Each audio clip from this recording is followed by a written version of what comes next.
o Redentor dos eleitos. O que é redenção? É importante, irmãos, nós entendermos as palavras da Bíblia.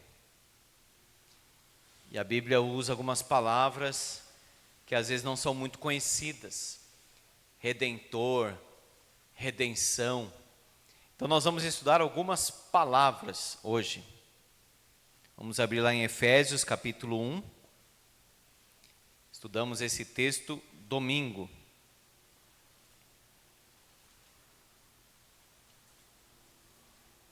O maravilhoso texto de Efésios capítulo 1 da nossa salvação. Efésios capítulo 1, versículo 7.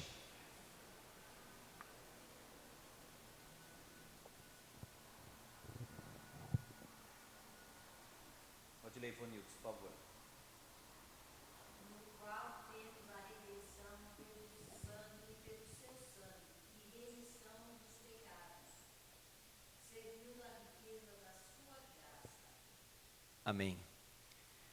Achou aí, Mário? Mário, achou o texto? Isso. Efésios 1, 7. Isso. 3 palavras aí importantes. Redenção. 3 com R, inclusive. Redenção, remissão e riqueza. A riqueza da graça de Deus. Através da redenção, nós temos remissão, o que revela a riqueza da graça de Deus. Então, olha só, redenção pelo sangue. O que Jesus fez na cruz por nós? Ele nos redimiu. O sangue de Jesus nos purifica de todo pecado. É o sangue do Cordeiro. Então, remissão seria esse apagar dos pecados. O perdão de Deus é tão perfeito, completo, que ele apaga completamente, não tem mais um vestígio. É como se nós pegássemos, só fazendo uma analogia, um lençol branco, e aí esse lençol está todo manchado, todo preto, e aí nós, através de uma boa lavada, tornássemos completamente branco novamente, alvo mais que a neve, já não tem mais mancha. É assim que Deus fez no nosso coração. Aos olhos de Deus, olha só, presta atenção nisso para não parecer outra coisa, tá? Aos olhos de Deus nós somos perfeitos. Porque a perfeição da justiça de Cristo foi colocada em nós. Nas atitudes não somos, na vida não somos perfeitos, mas Deus nos vê em Cristo Jesus. Então Deus não vê mais em nós uma alma manchada, caída em pecado. Certo até aqui? Tudo bem? Vamos então para a pergunta. Quem é o Redentor dos eleitos de Deus, aqueles que Deus escolheu?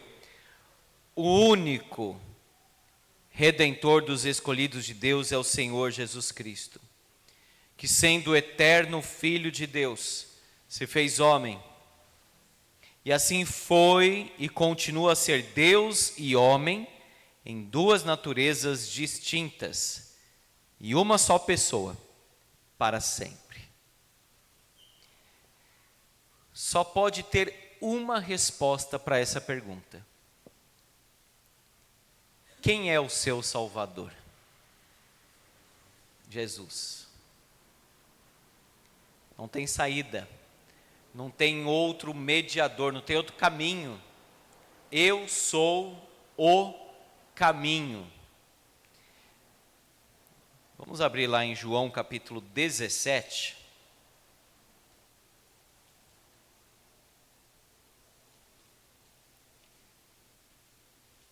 E eu aproveito esse feriado de Páscoa, eu estava comentando isso com o João outro dia. para meditar sobre aquela última semana do Senhor Jesus. Aí tem gente que me diz assim, isso é coisa de católico. Não sei se é, se não é, tanto faz. Se é, o que tem? É bom ter uma semana especial porque a gente pensa muito mais neste momento em tudo o que Ele fez, e eu já tenho feito isso, porque é muito edificante pensar naqueles dias ali, ler os evangelhos nesse momento. João 17, 4. Achou aí, Mário? Pode ler, por favor.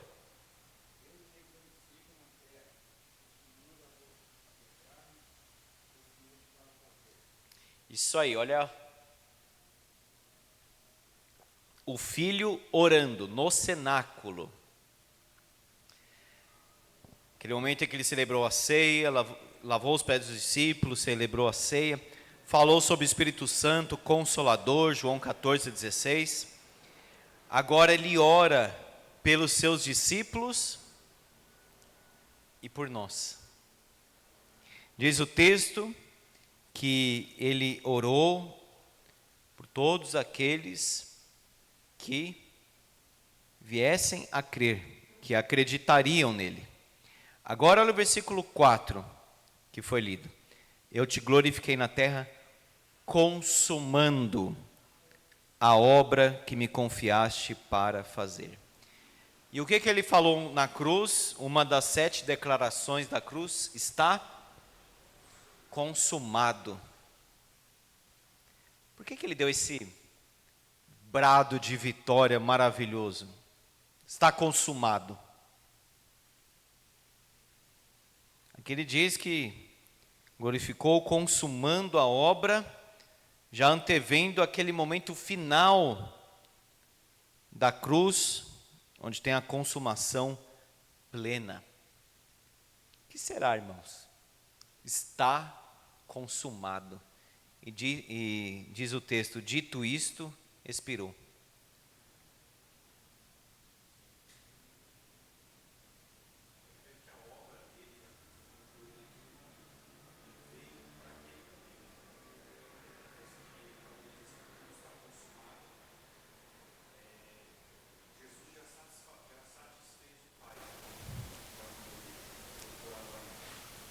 Exato.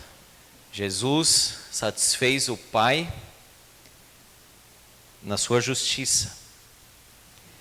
A Bíblia chama de propiciador, ou seja, aquele que faz a propiciação, aplaca, ameniza, satisfaz a ira de Deus. Então o que nós fazemos, irmãos? Somos chamados para boas obras, mas não para a salvação. A salvação já foi consumada por Ele, completa, perfeita. Isso para nós é um descanso maravilhoso. A nossa salvação foi conquistada por Cristo. Eu falei isso no Catecúmenos hoje. A gente tem um Catecúmenos online para quem não consegue vir. E também pessoa que já fez Catecúmenos, se quiser fazer de novo, pode também. 12:00. O Pai escolheu, decretou, o Filho conquistou a nossa salvação e o Espírito Santo aplicou. É a obra da Santíssima Trindade, um ligado ao outro, a família da Trindade, como alguns chamam. Portanto, irmãos, único Redentor. Qual é o seu único e suficiente Salvador? Nós falamos, Jesus. Eu evangelizava hoje uma pessoa da Igreja Católica e falando sobre Maria. Na verdade ela não é muito católica, assim, não sei, ela vai de vez em quando. E aquelas crenças gerais assim que o povo tem sobre Maria. E ela perguntando se estava na Bíblia, né, a ascensão de Maria, que eles falam, que ela não pecou, imaculada, isso. Então, fui explicando, etc. Mas querendo levar para esse caminho, o Salvador é Jesus. Eles não falam nos documentos deles que Maria é salvadora, né? Acaba caindo nisso, na questão da intercessão. Mas o importante, mas quando a gente está evangelizando alguém católico, muçulmano, espírita, é conduzir, não para um debate, não é, o que crê, o que não crê, mas levar para Jesus. O único mediador é Jesus. Nós precisamos de Cristo. Tem uma cena muito bonita daquele filme Martinho Lutero, que é o mais antigo, preto e branco, que ele está sendo contra lá aquelas imagens e crucifixos, como se fossem assim amuletos da fé. Na verdade, Lutero não tirou muito isso, mas era contra naquele sentido de que ajudasse a fé, no sentido espiritual, expiatório. E aí o tutor dele falou assim: e se você tirar essas coisas do povo, Martinho, o que você vai colocar no lugar? Assistiu, João? Esse? O que você vai colocar no lugar se você tirar essas coisas que você chama de amuleto da fé? Aí a resposta é Jesus Cristo.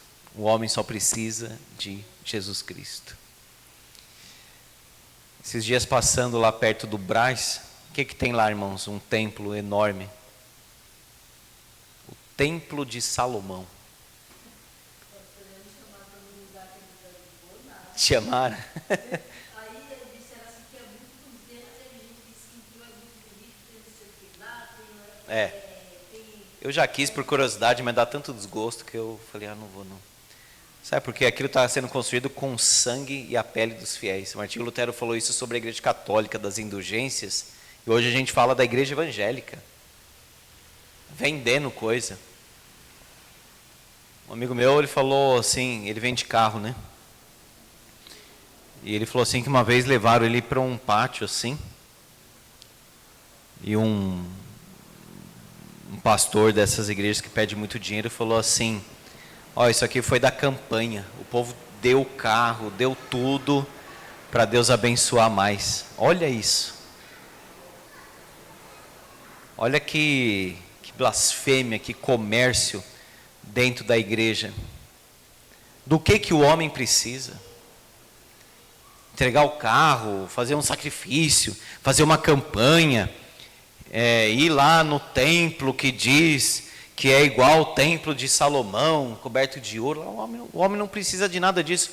O homem precisa somente, exclusivamente de Jesus Cristo. Não tem outra saída. Não tem outro assunto de evangelização.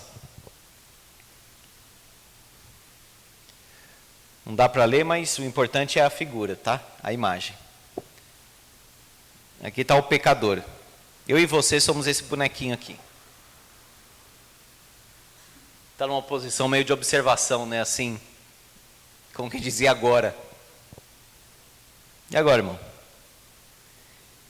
O que tem aqui? Boas obras não servem para nada quanto à salvação. Afunda ainda mais a pessoa na perdição. Religião não salva também. O que se chama de religião? A palavra religião, ela tem um sentido de religar o homem a Deus, religare. Mas aqui está naquele sentido assim da denominação, eu sou da religião tal. Isso não te leva para lugar nenhum. Filosofia, muito menos, só vai confundir mais a cabeça do homenzinho aqui que somos nós, o pecador perdido. Moralidade, não, mas eu sou bom, sou bom. Aos olhos de quem?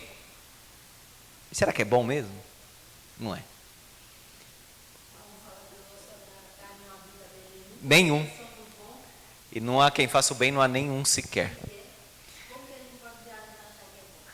O pastor Hernandes, ele tem uma ilustração interessante,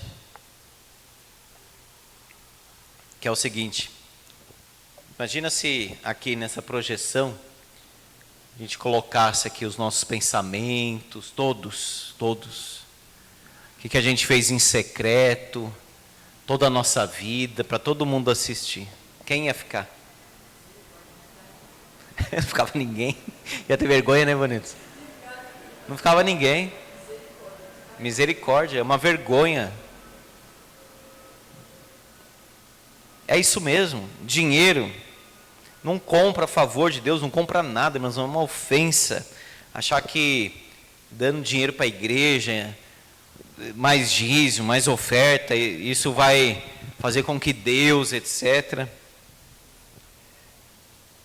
O abismo do pecado, morte eterna, está caindo.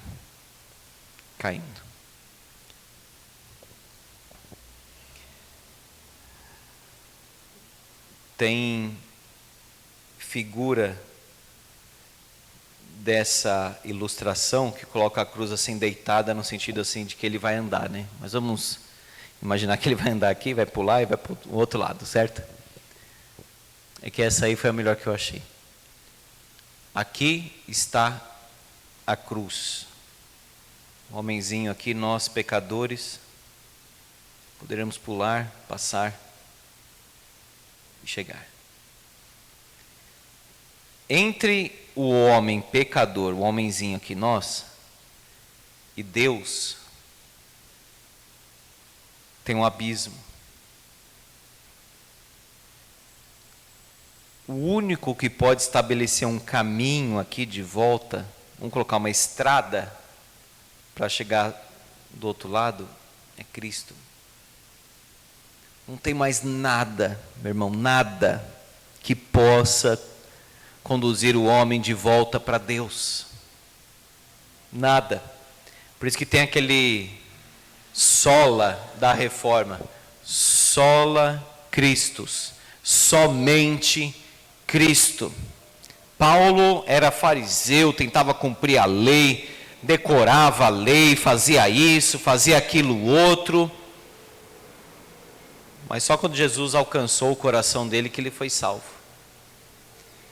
Então a gente tem que se perguntar: eu fui batizado? Sou membro da igreja? Eu participo das coisas, eu faço oração, eu leio a Bíblia? Sim, mas não significa ainda que é salvo. Porque salvo é aquele que confia em Jesus Cristo, que recebeu o perdão, olha, nosso perdão, confiar em Cristo, olhar para a cruz e dizer: Senhor, eu creio que Jesus morreu pelos meus pecados, eu creio que o sangue de Jesus me purifica, eu me entrego, eu me submeto, eu me dobro agora diante do Senhor, meu Salvador. Aí sim tem a vida eterna. Crê. A palavra mediador, há um só mediador entre Deus e os homens. Vamos ver lá em 1 Timóteo, capítulo 2, versículo 5.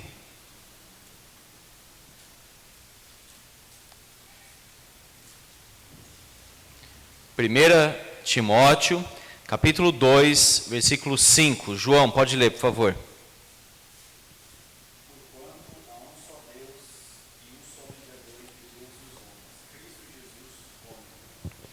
A palavrinha mediador aparece aí. Há um só mediador. Um. Palavra mediador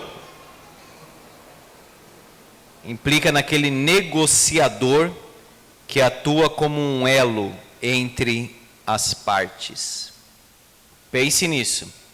Mediador que efetua a mediação, que nem eu acabei de explicar. Cristo é o mediador da nova aliança, aparece lá em Hebreus 8, 9, 12. Quando a gente fala então de Jesus mediador, é isso, Deus, o pecador, totalmente separado dele, por causa do pecado, e Jesus então une, olha só, atua como um elo entre as partes. Jesus é Deus homem. Vamos abrir lá em João capítulo 1.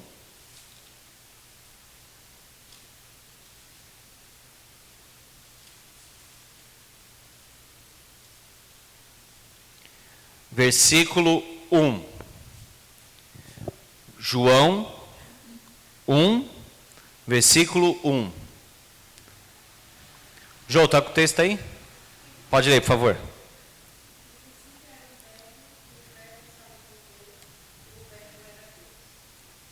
Jesus é o verbo aqui. Ele é chamado de verbo porque ele é a palavra criadora. Através dele, o Pai criou todas as coisas. Ele é o agente da criação. O verbo é Jesus, o verbo vivo. Aí, versículo 14, Jô, por favor.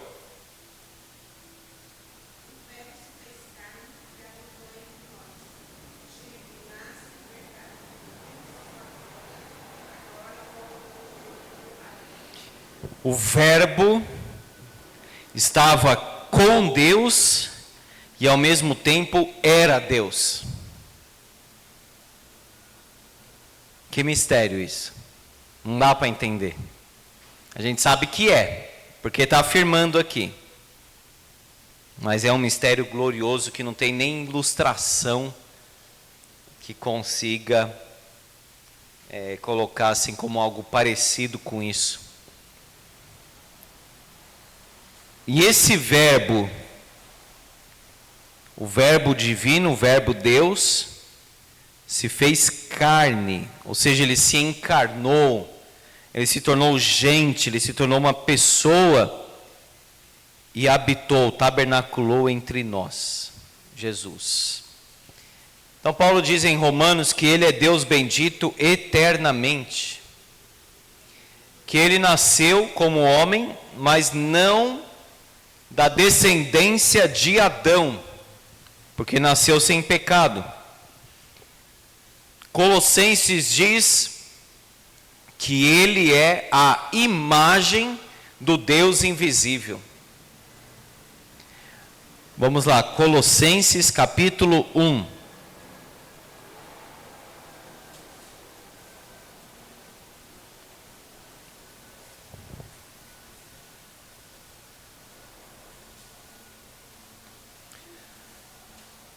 Falando sobre Jesus, ele diz o seguinte, versículo 15: Este é a imagem do Deus invisível, o primogênito de toda a criação. Primogênito aqui fala não o primeiro ser criado, mas no sentido de ser o maior, o herdeiro. Capítulo 2, versículo 9, falando sobre Cristo. Nele habita corporalmente toda a plenitude da divindade. Colossenses capítulo 2, versículo 9. Toda a plenitude da divindade. Ou seja, Cristo plenamente Deus. Cristo plenamente homem. Deus e homem. Hebreus 13:8 diz: Jesus Cristo ontem, hoje é o mesmo e o será para sempre. Vamos abrir em Mateus capítulo 24. Mateus capítulo 24, o versículo 36.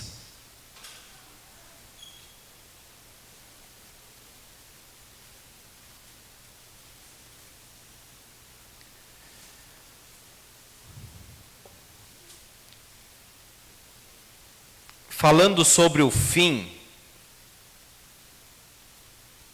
o tempo do fim, a vinda do Filho do Homem, Jesus diz o seguinte: a respeito daquele dia e hora, ninguém sabe, nem os anjos dos céus, nem o Filho, senão o Pai. Como que o Filho não saberia isso? Isso aqui é uma questão muito difícil assim de resolver, de pensar. Mas olha só. Se você pensar em Jesus como uma criança bem pequenininha, um bebê ou um pouquinho maior, ele foi aprendendo todas as coisas no seu desenvolvimento. Então, o fato de ser Deus não significa que ele não tenha aprendido as coisas, certo? Ele passou por isso. E nos dias da sua humilhação, lhe foi também ocultado algumas coisas como esta. Então Jesus conhecia todas as coisas na medida em que o Pai lhe dava a conhecer todas as coisas. Como se dá o conhecimento de Cristo? Aqui ele está falando claramente que nesse ponto, na sua humilhação, ele não sabia o dia e a hora. E é o que está escrito. Na sua glorificação, saindo desse estado de humilhação em que ele estava, na sua glorificação, aí sim ele sabe o dia e a hora.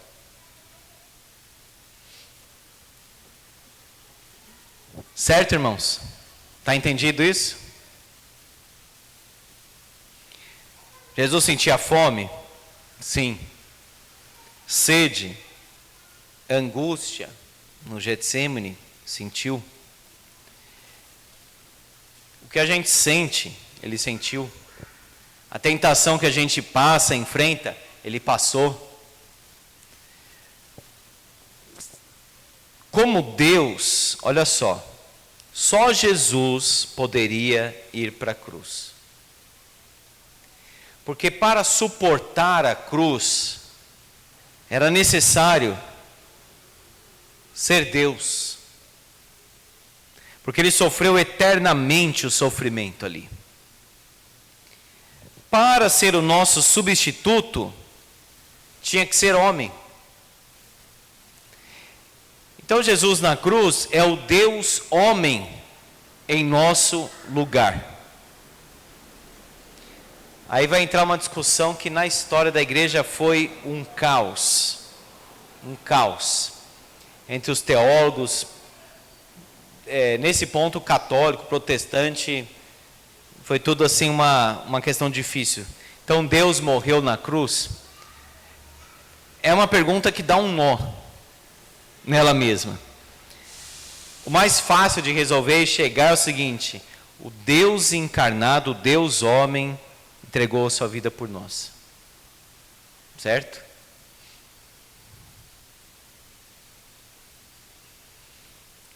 Hoje, então, Jesus tem um corpo glorificado, como o nosso será. Ele é o nosso intercessor.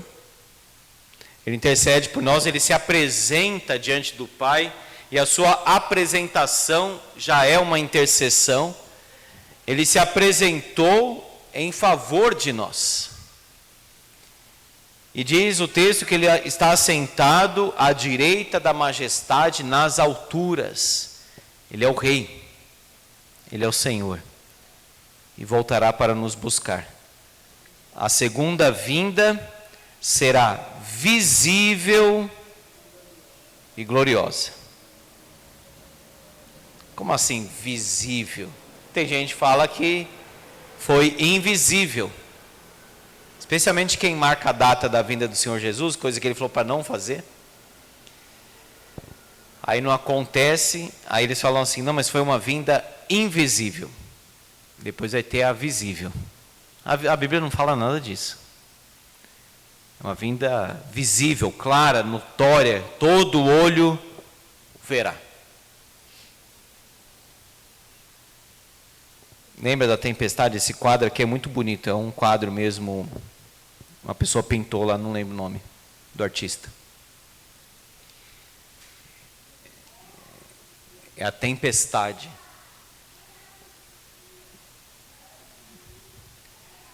Mas, pastor, aquele texto que diz que a gente, quando a gente faz aquele que eles ficam olhando quando Jesus está subindo, para ser glorificado, né? Aham. Aquele que eles falam, varões galileus, eu não sei se é ele, Por que estáis olhando? Em Atos 1. não é? É. Ele fala, esse Jesus que você está subindo, Virá do modo como vocês estão vendo. Claro como cristal. Isso aí. então, com certeza, Com certeza. Muito claro. É porque tem que remendar, né? Marcou a data, não veio, o que a gente fala? Aí, as testemunhas de Jeová, por exemplo, marcaram já. Aí elas falaram assim que foi uma vinda invisível. Por que teve essa vinda então, né? Invisível. O que Jesus fazia no barco? Dormia. Por que ele estava dormindo? Óbvio. Estava cansado.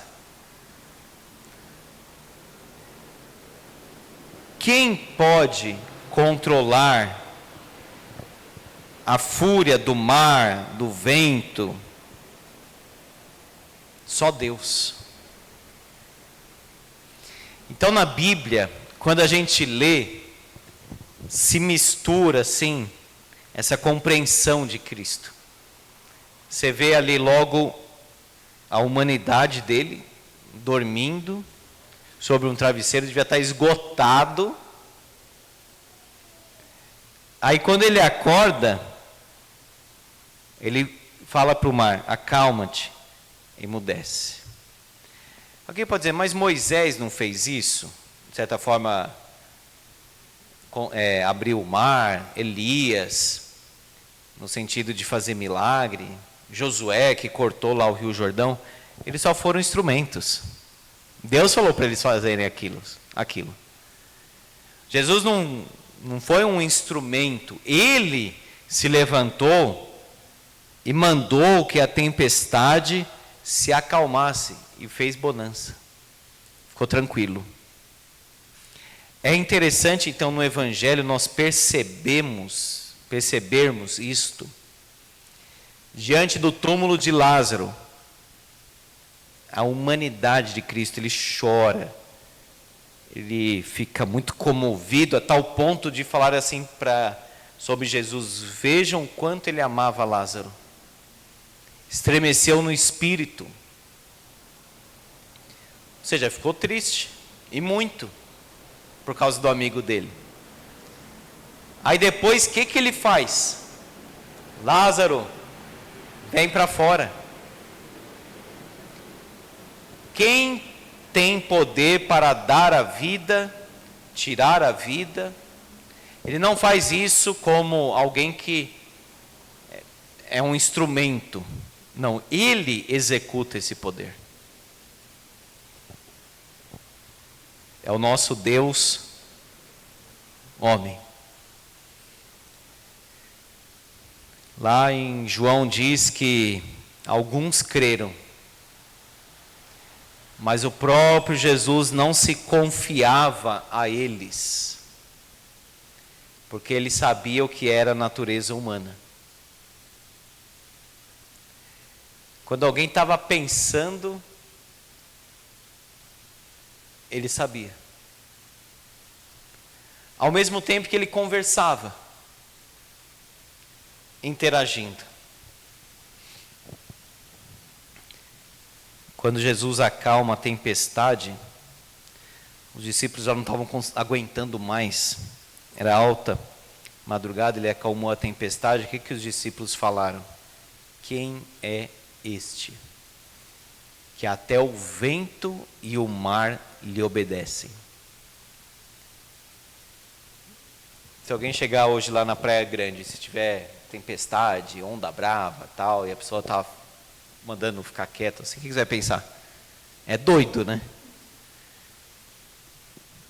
Por causa disso que eles tiveram essa reação: como que este homem consegue controlar o mar? Não é possível.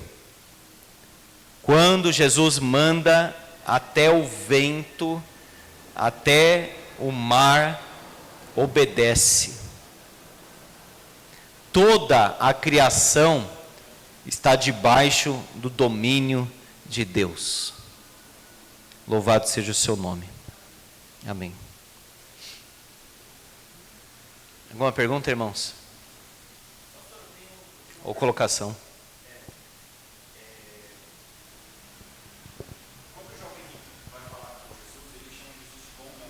O jovem rico, sim. E aí Jesus responde, por que me chamas bom? Só um é bom, que é Deus. Esse texto, eu acho que ele é bem complicado, porque como que Jesus ele rejeita esse adjetivo de bom e atribui a Deus, sendo que ele próprio é Deus. E uma outra pergunta que já emendou nessa, sobre trindade ainda. Eu não vejo muita gente, nem sei se é correto, orar para o Espírito Santo diretamente. Sim.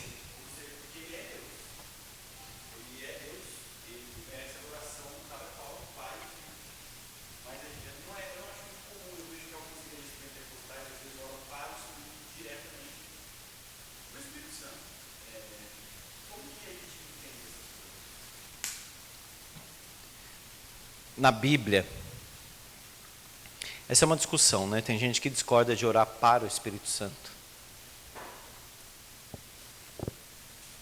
Em parte eu concordo, porque na Bíblia, qual que é o padrão de oração na Bíblia? Se dirigir ao Pai em nome de Jesus e dirigido pelo Espírito Santo. Mas nada impede da pessoa se dirigir ao Filho e ao Espírito, por ser uma pessoa. Por exemplo, a gente diz assim, Maranata. O que é Maranata? Vem, Senhor Jesus. Então a gente está falando com Ele. No culto, tem hino que fala assim, Espírito do eterno Deus, vem sobre nós. Acho que é 86, parece. Espírito do eterno Deus, opere em nós. Então é uma oração para o Espírito. Seria errado, assim, uma ênfase em se dirigir ao Espírito Santo, como se estivesse orando, porque o comum da Bíblia, o padrão da Bíblia, não é eu dizer assim, Espírito Santo me guarda hoje aqui na cidade. É se dirigir ao Pai. Esse é o padrão. Agora, dentro da ação que nós vemos do Espírito Santo na Bíblia, por exemplo, o fruto do Espírito é amor. Aí eu estou lendo esse trecho da Escritura. Eu posso orar, já que o Espírito Santo é uma pessoa e não uma força. Enquanto eu estou lendo esse texto, eu vi lá, fruto do Espírito que habita em mim. Então eu posso falar com Ele, dizendo, Espírito Santo, frutifica isso na minha vida. Eu não diria que é uma oração dentro do modelo de oração que nós temos na Bíblia, mas está se dirigindo ao Espírito Santo. Alguém poderia chamar isso de oração, né? E o modelo, porque é em nome de Jesus a oração. Tudo que pedirdes ao Pai, em meu nome, Ele vos concederá. E Paulo fala sobre orar no Espírito.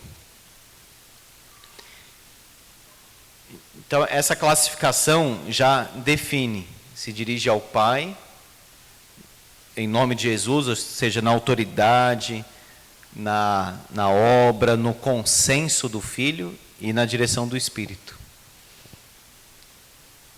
Agora, a gente aqui no culto falar Espírito Santo vem, Espírito Santo vem, Espírito Santo vem, ele já veio. A Bíblia fala que ele habita em nós. Agora, eu posso, por exemplo, clamar para que o Espírito Santo venha com poder, produza aqui entre nós um avivamento. E aí eu querendo muito isso, eu estou me dirigindo a Deus, o Pai, mas no meio da oração eu falo assim, vem Espírito Santo. É uma oração trinitária.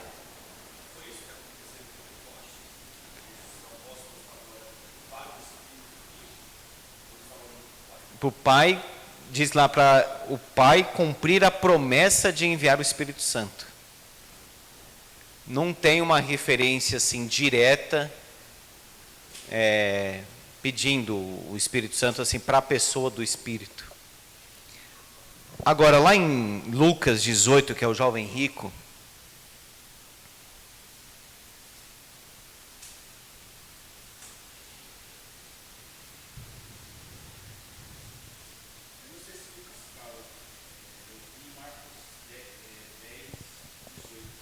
fala também, mas vamos ver lá em Marcos. Pode ser. Aqui fala um pouco diferente. Vamos lá. Olha só, Marcos 10, 17 e 18. E, pondo-se Jesus a caminho, correu um homem ao seu encontro, e ajoelhando-se, perguntou-lhe, bom mestre, que farei para herdar a vida eterna? Respondeu-lhe Jesus, por que me chamas bom? Ninguém é bom, senão um, que é Deus. Ele estava nesse momento questionando como aquele jovem rico, aí é justamente o contrário, como que ele enxergava o Filho de Deus. Porque quando ele fala bom mestre, ele está chamando Jesus da mesma forma que todos os outros que eram mestres. Bom mestre, que farei para herdar a vida eterna? Então Jesus, olha só, depois disso ele faz uma pergunta, por que me chamas bom? Ninguém é bom senão um que é Deus. Então Jesus interage dentro da compreensão dele, como se estivesse dizendo o seguinte, olha, você chama os mestres de bons, num sentido assim, mais elevado. Tanto que ele fala depois, mestre, mudou. Tudo isso eu tenho observado desde a minha juventude. Então, ele se achava bom também. Tenho guardado tudo. Aí Jesus mostrou para ele o seguinte, olha, então vai, vende tudo que você tem e segue-me. Por que Jesus pediu isso para ele? Para ele ver que ele não era bom.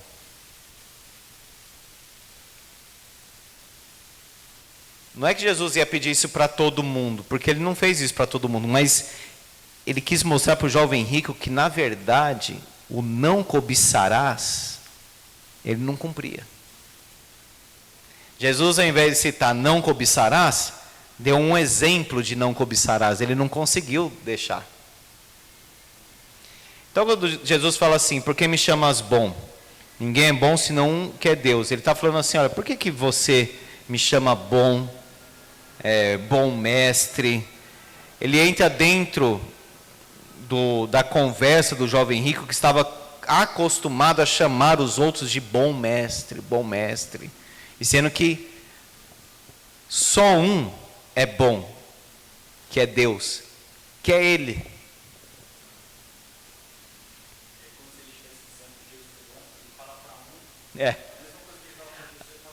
Para o outro.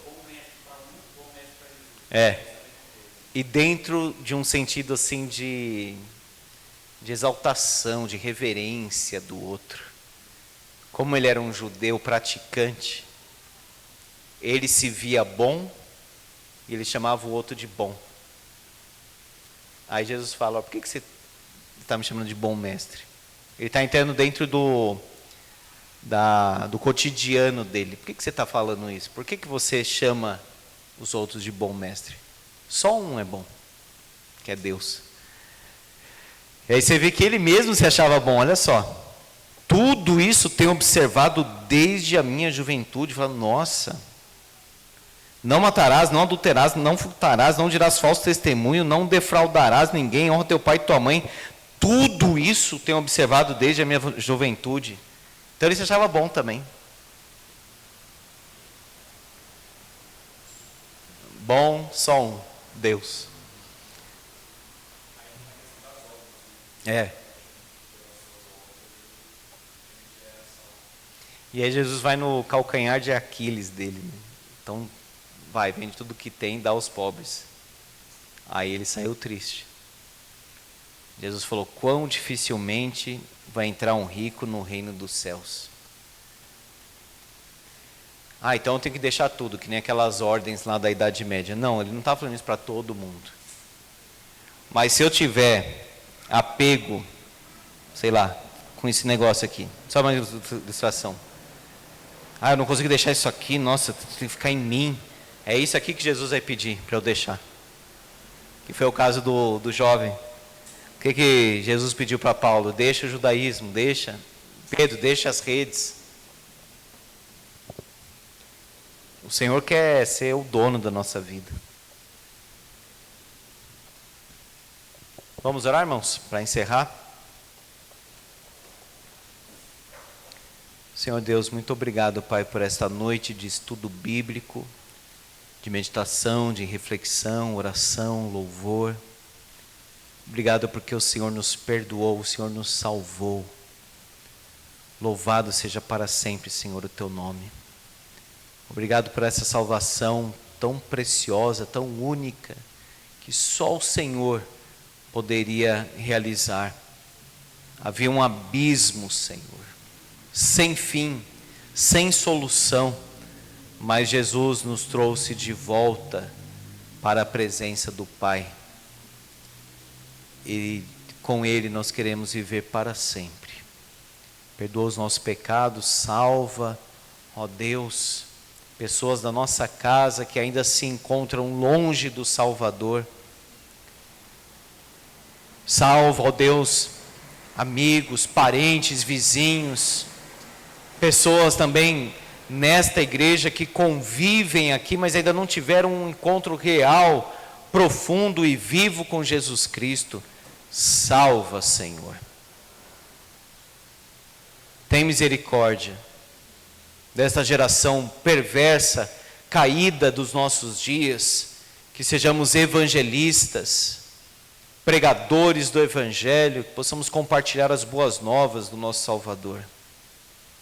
Senhor, despede-nos em paz, com a Tua bênção, e que possamos descansar, ó Deus, que essa verdade viva no nosso coração, que o Senhor nos perdoou e o Senhor nos salvou.